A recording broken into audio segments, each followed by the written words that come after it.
Ladies and gentlemen, we are live from the Isle of Man in the UK. This is John and Mike's MMA Corner. Welcome one and all to John and Mike's MMA Corner. MMA from a different angle.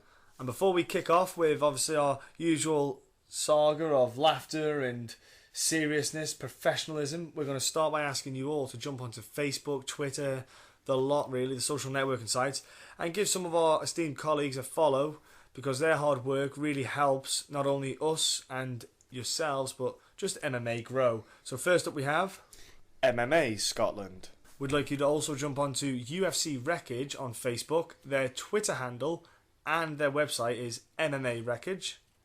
We also have MMA UK, and their Twitter handle is We Are MMA UK. Jump on to Facebook to Fighting and MMA. We also have on Facebook and Twitter The Real MMA Talk. And last but not least, they're on Facebook, they're on Instagram, they're on Twitter. Can't miss them. If you like a giggle, you like a laugh, jump onto Funny MMA, kind of putting a light-hearted view on the aspects of MMA and the goings-ons. I thought it was serious. Exactly. So that's what you want to jump onto. Now what we're going to do is jump straight in to this week's edition. Before we get started, I'm going to remind you all, if you are listening on SoundCloud or if you're listening on YouTube, whichever platform you're on, like us, this kind of podcast one we're doing this week. Follow us as well. Comment. We engage with everyone. If you leave a comment, we are happy to answer questions or just say thanks for the feedback. And I want to let you all know this week's guests that I had on. We had Aaron Poston, Adam Townsend, Devin Ward, Frank Mannion, Jonathan Pierce, Kendrick Latchman, Kevin Waltkamp, Marquez Jackson, Michael Warley, Nick Mahoney, Robin Black, the man himself, the MMA analyst, who is doing wonders at the moment, Michael Bisbing, yes, Michael account Bisbing, and Chael Sonnen, and Sean Wheelock. They are all posted on our SoundCloud and YouTube channel, so get on there and listen to them, like them, enjoy them. So we're going to jump in now with what has been a entertaining week of matchmaking, I think, especially in the UFC. But we're going to quick look back at Invicta. Invicta had an awesome weekend last weekend in the sense of fights that happened. Pretty much had it to themselves as well. They had the whole weekend to themselves. The one thing though I will say is the card I don't think was promoted enough in my eyes. Yeah, I think it almost went under the radar a little bit until the last minute. Yeah, I think that they could have pushed it a lot more considering they had nothing else competing with them in a sense.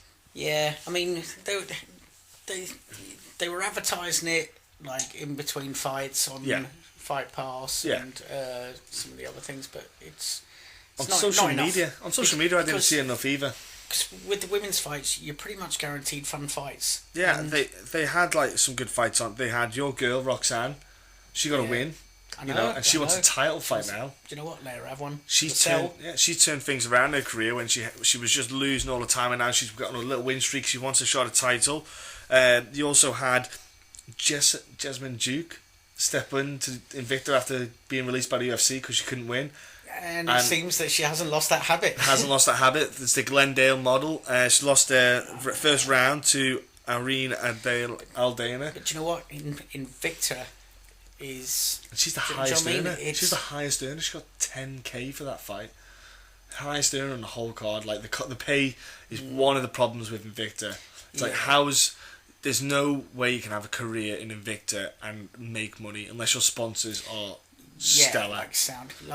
I mean, Cyborg is the exception. That's it. One of the fighters that's fought on there that I know of what their earning was only around about $1,000. Yeah, it's not a lot.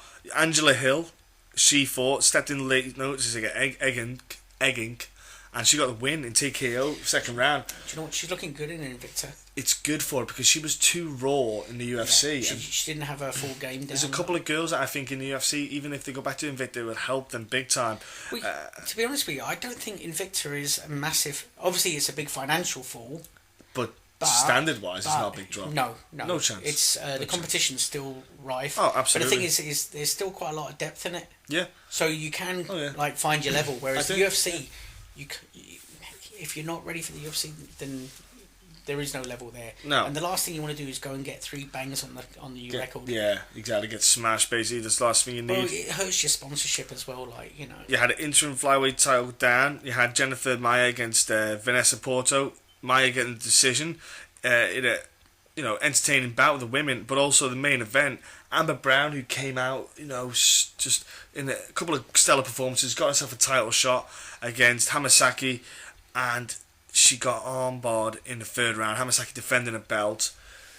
Amber Brown, I was very impressed. Maybe she got just thrown a bit too soon, maybe in the title fight, but she wanted it. It's one of them ones where you think she's the girl that was the first to hand. Catherine Costigan lost. Yeah, it was a big one. But the other girl, I'm not going to attempt her name. Hamasaki. Her agent is in talks with the UFC. They've been talking to Selby. The problem is though, you got to think about the weight class differences. You got 105, and then you go to 115. Now, Karate Hottie. The problem is for her, she's gonna get caught out against some of these girls, and it's all about matchmaking and don't forget, she actually lost her last fight in Invicta against the girl who came down to 105 from 115. So, well, it'll be interesting to see what happens there. Now, we're going to talk about some of the. Let's talk about some of the matchups that got made recently. One matchup I wasn't a fan of. Anderson Silva, Uriah Hall got matched up. I don't like it. I don't want to see Uriah Hall. I was Fraser. I don't want to see Anderson Silva fight again. I think he's been poor since the not the Weidman fights. He lost legit against those. I think he was a bit poor in the Diaz fight, to be fair, and he was poor in the Bisping fight. His mindset just isn't there. I don't believe him for a second now when he talks. I just don't want to see it happen. I mean, let's not forget, if he'd gone before the Diaz fight, he would have never tested positive. Mm-hmm. He would have gone with his legacy intact. Mm-hmm. And, I mean, let's not... Right, okay, I'm going to contradict myself, right. He's only ever tested positive for one fight. Yes. Which was the Diaz fight. Yeah. Now, that might be that he's had a clean career, and he had one stab of it after his layoff injury. To help that injury heal quicker. There's also every chance that he's been on it for a long time. Because his coach is 60 years old and jacked to the gills. Have you seen a picture of him? I was sat just across the table from him not long ago, and massive. Yeah, do you know what? He's got more veins and arteries. He's so yoked. Like that dude is insane. I don't know what. Yeah. Oh man. Yeah. That guy's got like a 20-year-old body. Like. Yeah, there's nothing natural about that guy. No. But the problem wouldn't mind his diet. Yeah, the problem is you got to think with him. It's hard because, like you say, you don't want to lose legacy, and I don't want to see a great like that fall. I don't like seeing him fall from grace. GSP went out the right time. I hate the GSP talk. I don't want to see GSP fight again. Anderson Silva, you lost to Weidman. You would still be considered like one of the best pound. Yes, yeah, because now, everyone's allowed to lose their last couple. But now it's starting to look a bit daft in the way he's being. You never get your title shot. Just it's just obscene. And now he's getting Uriah Hall. I'm not even that interested in that fight. And the thing is, do you know what? Uriah Hall, right? 2 years ago I would never have said this. But Uriah Hall, the way that Anderson Silva is fighting at the moment. You'd have to give you know what I mean? If you're a gambling man, you'd have to put a little bit of money on Uriah Hall to win that fight. He's definitely got a chance. He's definitely got a shoe, and especially where Anderson Silva's been with the way he's fighting. Yeah. The style-up matchup, I don't think it's a great style-up match. Let's put it this way. Uriah Hall is not going to bring the fight to Anderson Silva. But neither is Anderson Silva. No, but what I mean is Anderson Silva, when he's been at his most spectacular, it's when he's had guys that have brought the fight to him. So he can counter him, but he won't be doing that. He won't. He's not. But he won't be going to attack him. It's weird. I'm not a big fan of the fight. I can see why they've done it, because they know that Uriah Hall is not going to be looking for a jiu-jitsu game in this one. But I'm surprised they picked that fight because Gegard Mousasi was calling out Silva, and you thought, well, he's not going to look for a ground fight. Why not do the Mousasi and Silva fight? I don't see anything wrong with that matchup. But I know why. Because it'd be the last time you see Anderson Silva. Yeah, Mousasi is Anderson fast. Silva is a cash cow. He's an aggressive fighter, but it's a shame. Yeah, but he's money. He is. He is a money tree, and Mousasi, I think, would. Okay, Mousasi can be hot and cold, but let's be honest. Okay, let's say you get the best Mousasi that can turn up. I would say that he would probably thrash Anderson Silva in current times. I'll tell you a fight that I'm not interested in, that got lost interest in me, is Shogun versus Corey Anderson. Now, Shogun got injured, couldn't make his last fight, and he's obviously taking this Anderson fight. I'm not interested in this fight, but do you know why again? Do you want to know why I'm not interested? No. I know you do. I know you sit on the edge of your seat. Simple. I don't want to see Shogun at 205. I want to see that dude get down to 185. He could easily make 185, that dude. There's no way he can tell me he can't lose 20 pounds. Well, he's done it before, you know. He can get... Shogun can get to 185. Because he's not the biggest light heavyweight. He's not the biggest light heavyweight. He can go down 185, and I think he'd have a few good fights in the 185 division. Because I don't see him doing it in 205 now. I just can't see it happening. No. They're too athletic, too big. It's just, you know, the light heavyweights... They are basically small heavyweights. They're just small heavyweights, I just can't see... They are athletic small heavyweights. Like, for Corey Anderson, it's a huge fight for him. Great chance to get a good, name on his record. And I could see him potentially just grinding out a decision, just get Shogun down and just grind him out. Not sure if I can see him finish it, but I can see him definitely grind the fight out. Again, it just doesn't interest me. I think, get Shogun at 185. He's not going to do 185. Shogun, I'm not saying put your gloves down, but maybe think about it. You could do Shogun against Anderson. Don't worry. That'd be more interesting. I spoke with people online about that. We said that as well. But that'd sell out mega in Brazil. It'd be awesome. I think Machida, Silva, Shogun, Belfort, all four of them, mix and match them all. You can have a lot of fun. A little Brazil tournament. You can have a lot of fun with those guys. Not literally a tournament. No. But what I mean was like a little to and fro, shall we say. So Gegard Mousasi didn't get Silva, but he did get Derek Brunson. Well, I'll rephrase this. It's in talks at the moment. Gegard Mousasi, Derek Brunson, UFC 200. Now, there's that fight for UFC 200. They're talking about Cain Velasquez and Travis Brown for UFC 200. That's a live fight, that is. They're starting to make a couple of fights for UFC 200 because there's a lot of talk recently about what is going on with UFC 200, what matchups are going to be made, because things haven't went the way UFC really kind of wanted with their stars. Yes, the so they now have to sell that card a bit more, Yeah, so Cain versus Travis Brown. Well, I think they thought they were going to throw the women's title fight, or on Misha wants to be on a 200 card. Yeah. And not against Ronda. Misha's I'll fight on the... Because she came away pretty much unscathed in the Holly fight, Yeah. Holly pretty much could do the rematch, if I'm brutally honest with you. Yeah. She could do the rematch. Yeah, no one got really bashed up in that fight. No, I wouldn't object to it. No. Because it was a close enough fight. It was a close enough fight. Basically Holly was winning the fight until... Holly had the fight... If the fight went to the end of that round, Holly won the fight in decision. Yeah, so it was still close enough. But you could have still done that fight again. I know. It's... At UFC 200, there's a lot of matches potentially getting made up. I think they thought they were going to throw the women's fight on there. They were going to throw Conor on there, and that was that fight. So that card sold. Exactly. Which it would have been. Yeah. So you're thinking, okay, those fights are going to be on the main card, possibly. So those two fights will be on the main card. There's probably going to be a 5-fight main. You might still see Conor on that card. Oh yeah, I reckon you will possibly. Yeah. You got a 5-fight main card. Those are 2 fights, 3 down. They're going to have 3 title fights. Or they're going to have 2 title fights. I don't know. I would like to have seen 3 or 4 title fights on that 200 card. It could have been done. Because it's a 200 card. It's a big one. Last time they did 2 title fights and a 100 card. I want to see go a bit more. Isn't it funny how it took forever to get to 100, and then it seemed to have taken a breeze to get to 200. Yeah, and yeah. But to be fair, there was one every 6 months at one point. So let's start. Quick thing. Then I'm going to test your brain here. Oh no. UFC 100. Yeah. Who was fighting on that card that's still fighting now? And still a force? Frank Mir. Frank Mir, yep. Michael Bisping. Yeah. Dan Henderson. Dan Henderson's a little bit way down the ranks now. Alright then, you take a punch from... If you wake up, let me know how it went. I might be awake by 200. Yeah. Thiago Alves. He fought George St. Pierre, didn't he? Did he fight George St. Pierre on that card? Main event. Actually, yeah. Yeah, it wasn't Thiago Alves and he tore his hamstring. George St. Pierre tore his hamstring and Faraz said, kick him with it. It was like... I said tear him off with it, or choke him with it, or something I can't remember, yeah. So I'm pretty sure that was there as well. But I think that... But it has, I was just saying, it's mad how it seems to have come around quite quick. Bisping might be on a 200 card. Bisping might be anything now. He might get his title fight on a 200 card. That'd be cool.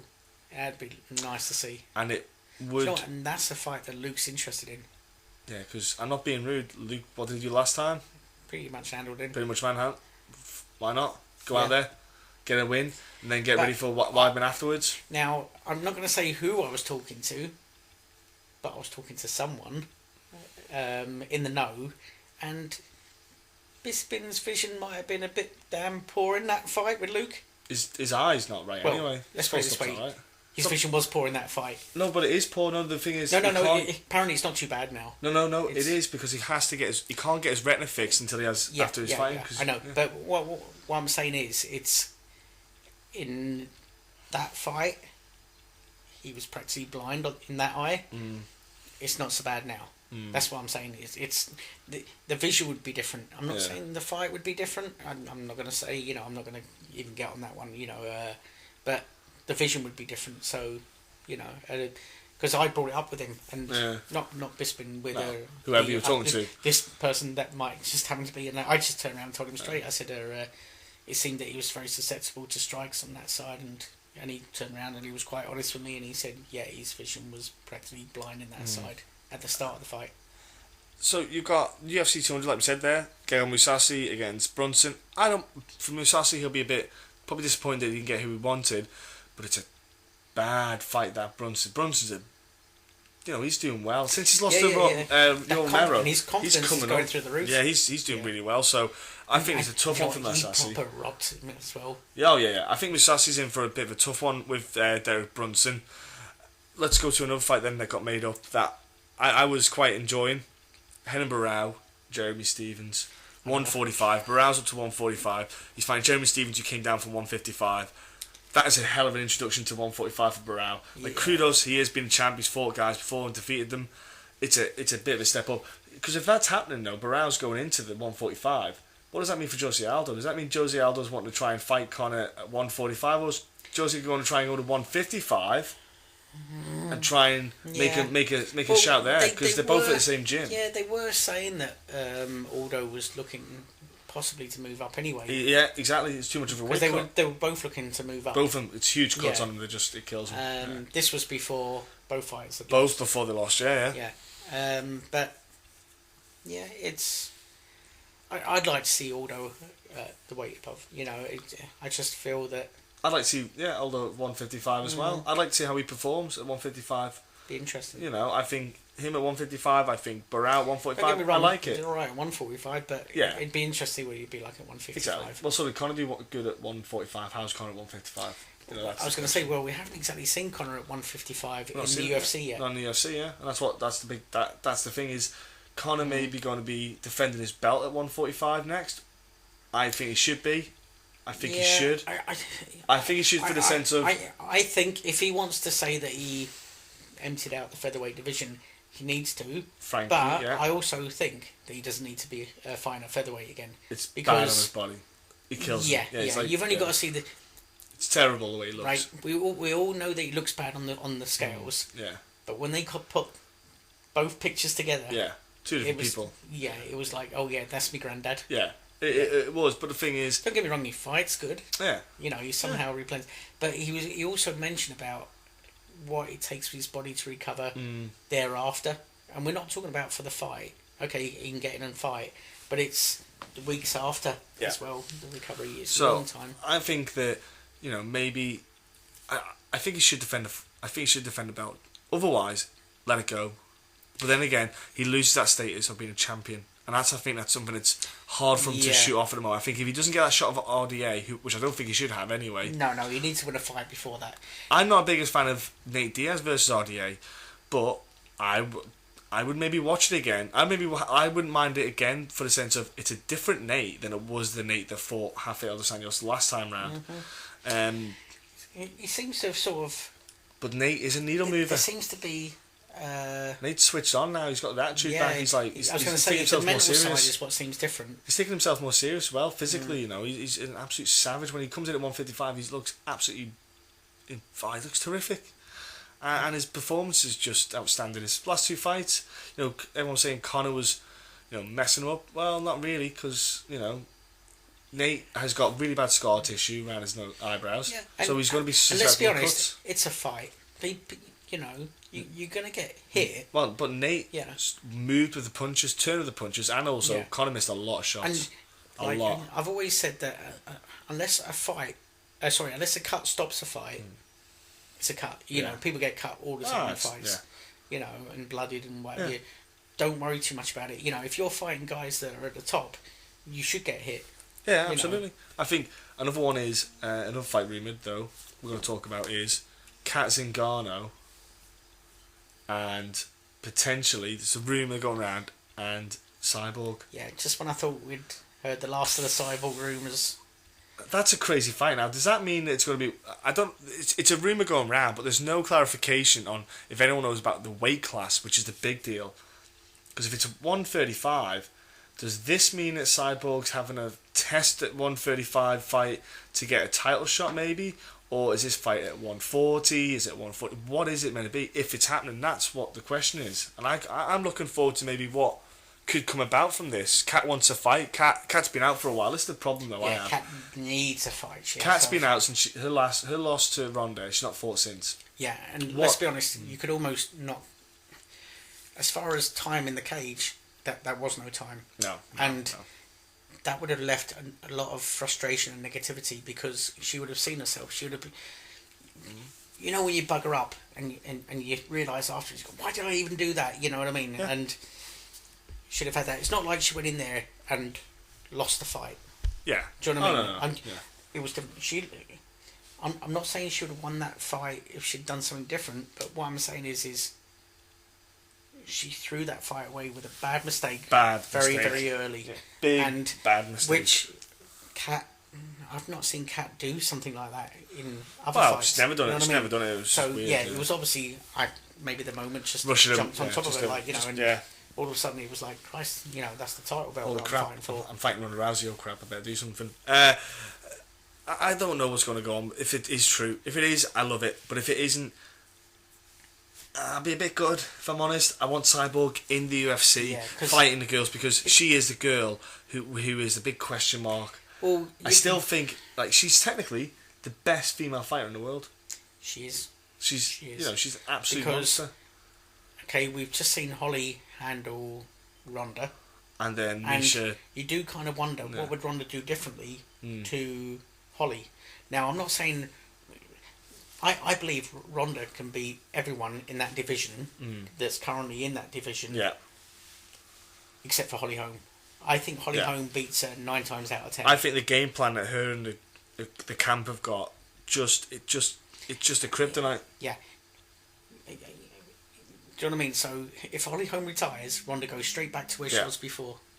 It's styles as well. Styles make matchups, and that's the thing. This is a style of matchups. Like maybe the two of them just don't, stylistically match up well, and I think that's possibly one of the things it is. So it makes you wonder. So if Cyborg does come in, and if she can make the weight and she's strong at the weight, she looks ferocious against everyone she fights. You know, she seems to have her game down in pretty much all areas. Yeah. She So looks terrifying. Yeah. You know, if she fought Holly, you'd think to yourself, well, okay, well, she probably carries more power than Holly. But it's the quality of striking is different. So if she was losing, let's say if she wasn't being able to get the strikes down. The thing with Holly is she's very strong. Holly's very strong. Like she is strong in that division. Like she literally, excuse the phrase, but she manhandles some of the girls when she's throwing them around and with ease. Like I watch it and like sometimes when she got put against cage by Misha with like an under and over. And like Holly just turned it around, like it wasn't nothing. Like I'm sure there was a lot of effort put in, but it just looked easy. But somebody that could probably match her on that that's the question. Cyborg, yeah.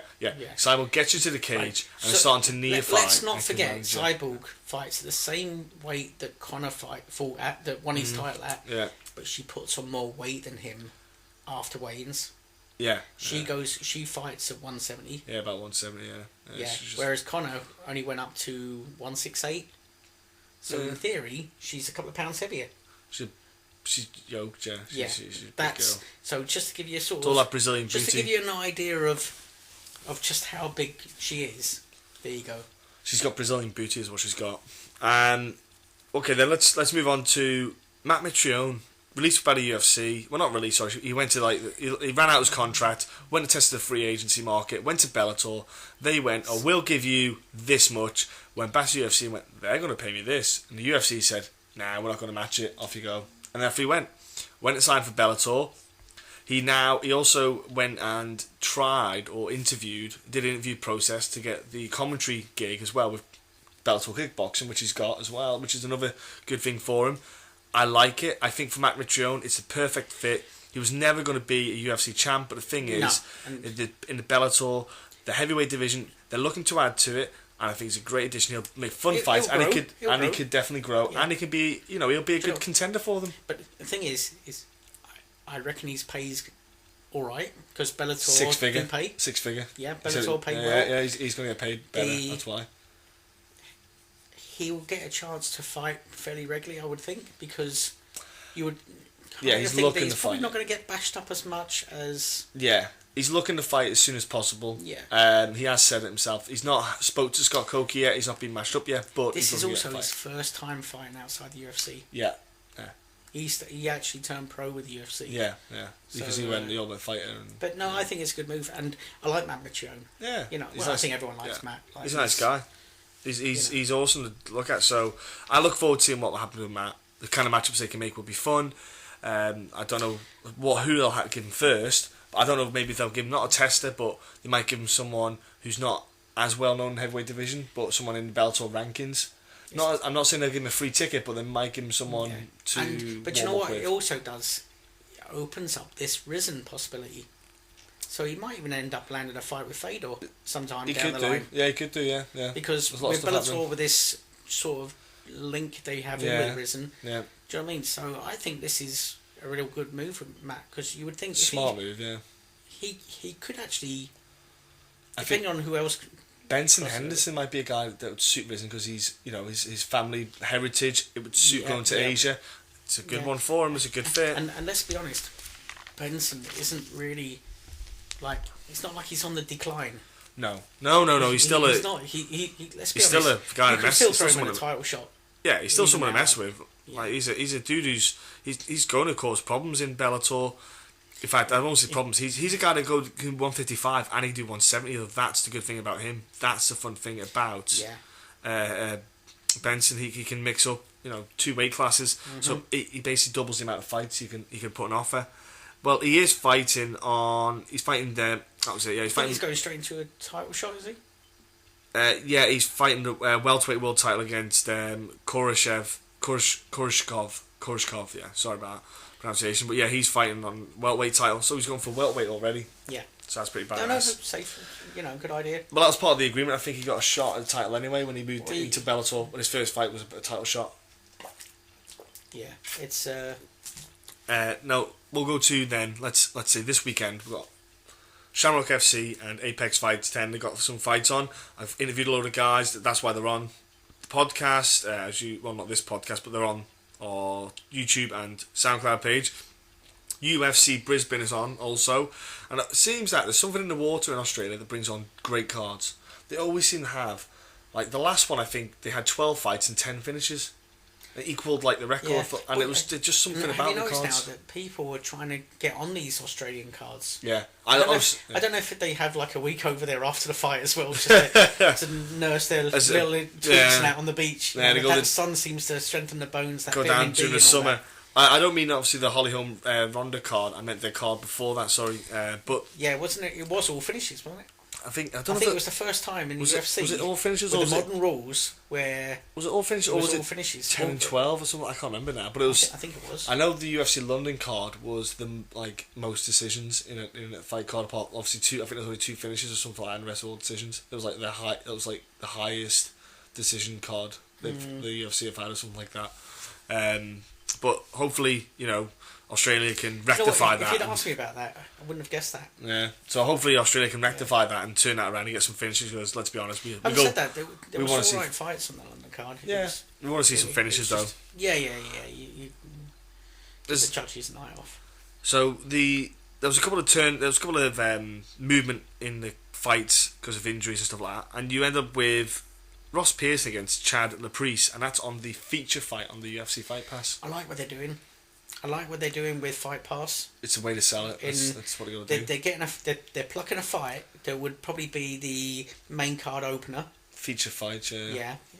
And good, they're throwing them on Fight Pass, main Fight Pass. Yeah. And it's selling Fight Pass, and it's working. Yeah, that's what you got to do. You know, it's part of it. I've spoke with Eric Winter, who's the vice president of Fight Pass, and it's a good move. It is definitely a good move. He's a nice guy as well. I speak to. Obviously, Bisping and Anderson Silva got the highest views for Fight Pass. Yeah.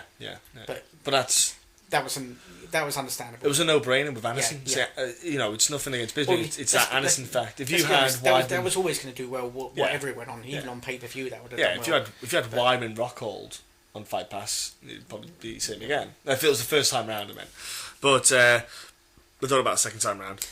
But yeah, I like what they're doing. They're taking, so the fight's still on the card. It's still good exposure for those involved. Yeah.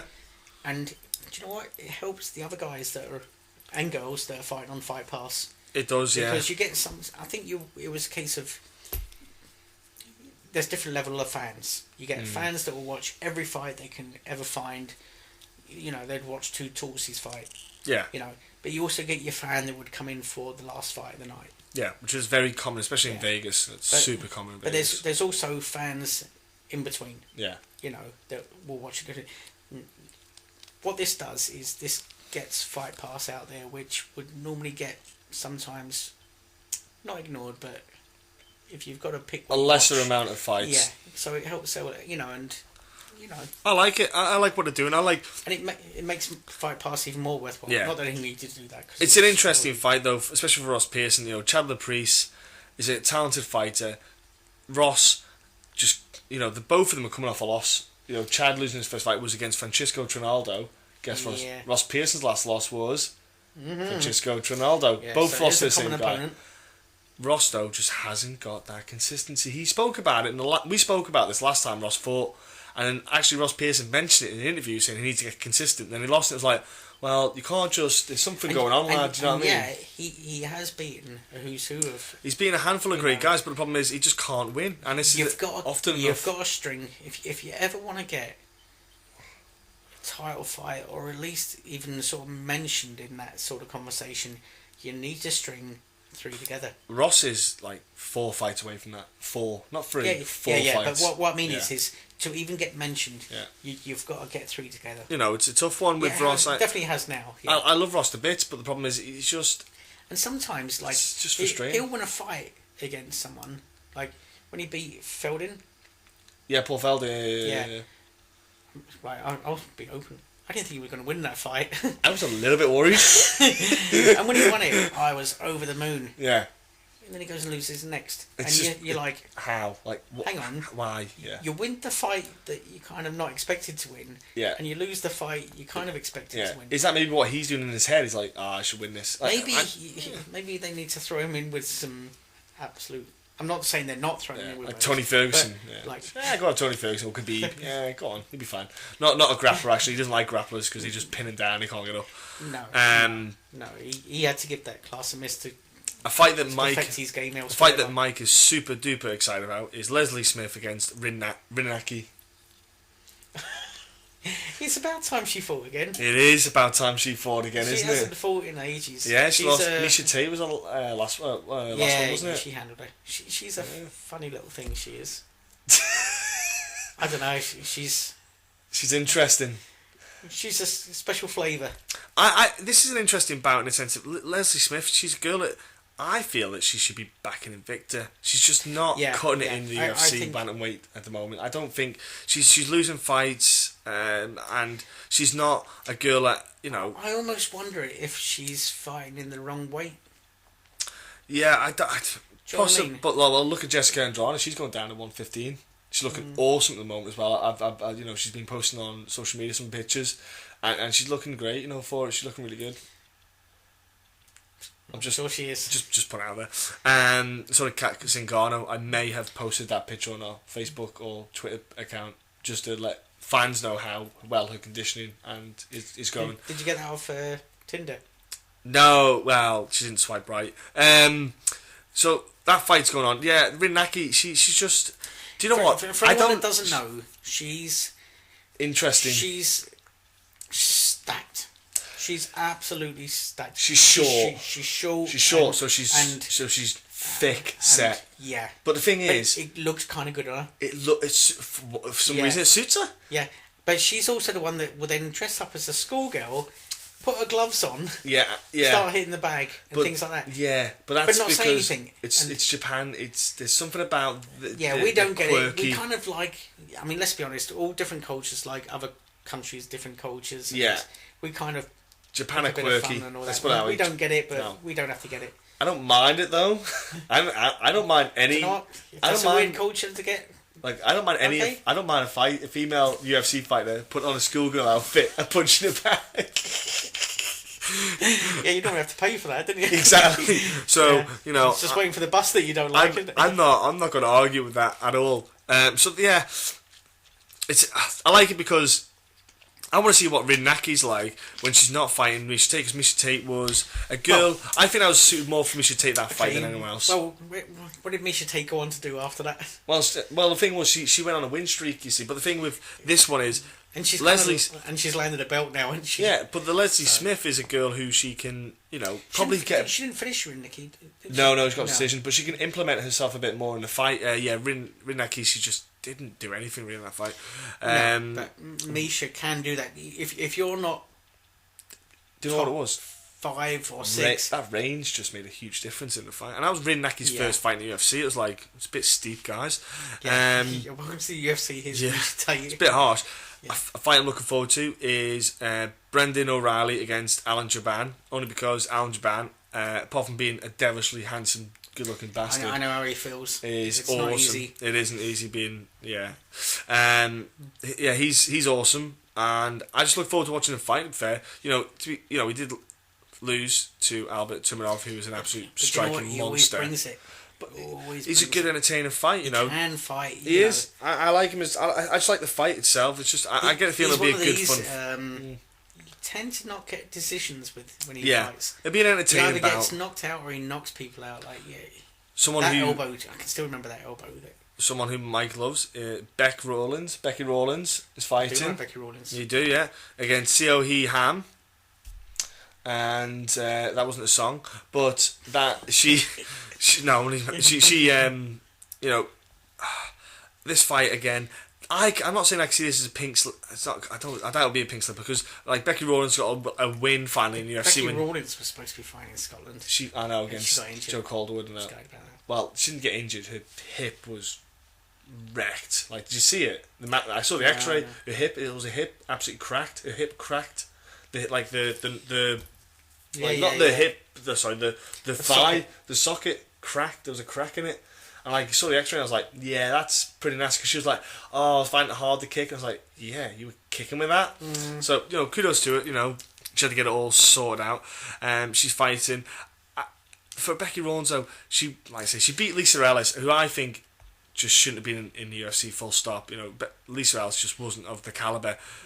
Becky Rawlins, that's her only win.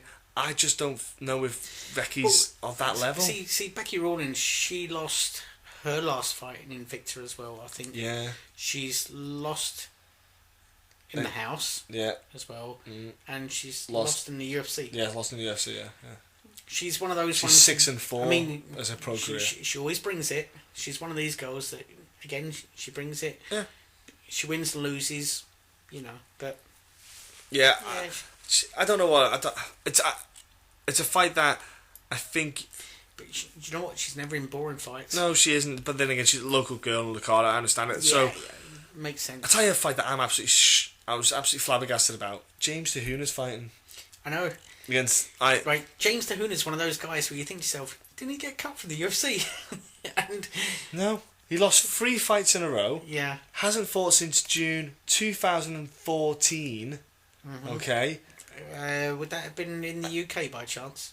Or was was it against because it was first fight at 185. Is it the one that he lost against Nate Marquardt when he got starched by Nate Marquardt? Wasn't it down in New Zealand or something like that, or something right, like that? I was going to guess a light heavyweight fight. No, he went down to 185. He's down to 185. Yeah, I know, but I thought it was the his last one was against I can't think of the name, Brazilian guy.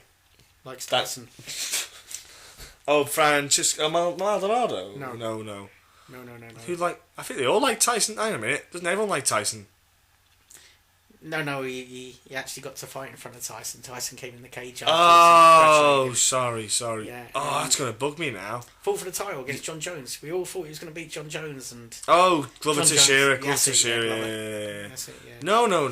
Brain wouldn't kick in again then. Yeah, now you said that, I'm like, yeah. Yeah. He choked out Tahuna, I think. Subbed him. He probably did, yeah. I can't remember what he did to James Tahuna. Yeah, I think it was like arm triangle or something. But it's crazy to think James Tahuna's back, and I don't know why, but he is. At 185. Again, it was always game, and he lost to Glover, then he lost to Shogun, and then he lost to Nate Marquardt. So he lost all 3 in the first round. So yeah, he's been out since then. He's fighting Steve Boss, who I think maybe it's probably a good fit for him, because Steve Boss was the guy who came in and he had a good backing. He came in short notice, stepped up a fight. He had a good backing behind him. Good dude. Like Steve Boss finishes people. He's a good finisher. Goes against Thiago Santos, lost. Got absolutely. Remember I picked him for my knockout of the year. It was the leg kick, body kick, head kick. Yeah. Good night, Bang. like a violent head kick. So that was back in June 2015. That was that's how long ago that fight was. So Steve Boss is obviously, do you know what? I respect him for taking the time off though. Which head he should trauma. do after his Very smart knockout. move, and I think he's came back at the right time. Fighters are starting to get wiser and he's looking after his brain. Love that. I reckon James might get sparked out by Steve Boss again. Good to see. Find out what he's at middleweight. Yeah, middleweight. Yeah, 185. It would be. Do you know what? One thing I am happy about is James Tahuna. I saw him fight live in Wembley, London, and he gave me one of my favourite walkout. Oh, the Men in Black. Yeah. Fantastic. Yeah, it was. Yeah. Next fight, I think worth a mention on the card: Jake Matthews, Johnny Case. Awesome matchup. Love it. Great fight. 155ers. Two guys who are super good prospects for the future. Yeah. This is, and do you know what? It's a good fight for both of them because I think it test themselves. I don't like it because they're fighting each other, because I think they should fight other guys and come up separate, kind of. But they're going to fight each other. Johnny Case, he is on a 12-fight win streak. That is obscene. But you know what? I like Jake Matthews. I like that kid. That dude is a monster. At 155, he's an actual monster. I think Jake Matthews could be the guy that. He's in a couple of years. A couple of years, he could rule. Yeah. He's at that 21. age where he can. He's 21 years old. He can still find his mould, and he could be a welterweight in the future. Mm-hmm. If he keeps, depending on how he grows and stuff like that. I look forward to watching that fight. So what you're saying is that he's trying to stay at lightweight at all costs. Pretty much. Well, Look, to be honest, there's no safe weight. There isn't around those weights. No, 155, 170. No, there's no such thing. The safe thing is got the heavyweight. Right, let's talk about the co-main event and the main event, man. Hector against Neil Magny. I know. Hey, man. No, it's. But you know who I'm picking in this one? I'm picking Neil Magny. Yeah, me too. Yeah, definitely. Just a number of factors for Hector is being out for a year with suspension. Not with head trauma. So he took a year out because he got suspended because he got popped. Now he's going to be clean, so we would have tested him. Anderson Silva, by the way, while I remember this, has been tested 9 times this year. This year alone. So they're trying to make sure he is definitely clean now. No one has been tested more than 5 times. Alright? Only Anderson Silva has had 9 knocks on his door. I'm wondering how many selfies have been taken with each person's noob. Hi, can we test you? I had someone yesterday. Yeah, it's fine. I got a picture of Anderson. 9 times ridiculous. That is a bit too much. Well, you hear some. I've heard some of the stories. I forget where I read them or saw them, but you hear some of the stories of when people get the early knocks and that. Yeah. And there are some people that are actually starstruck. Yeah. When they get to test their heroes, yeah.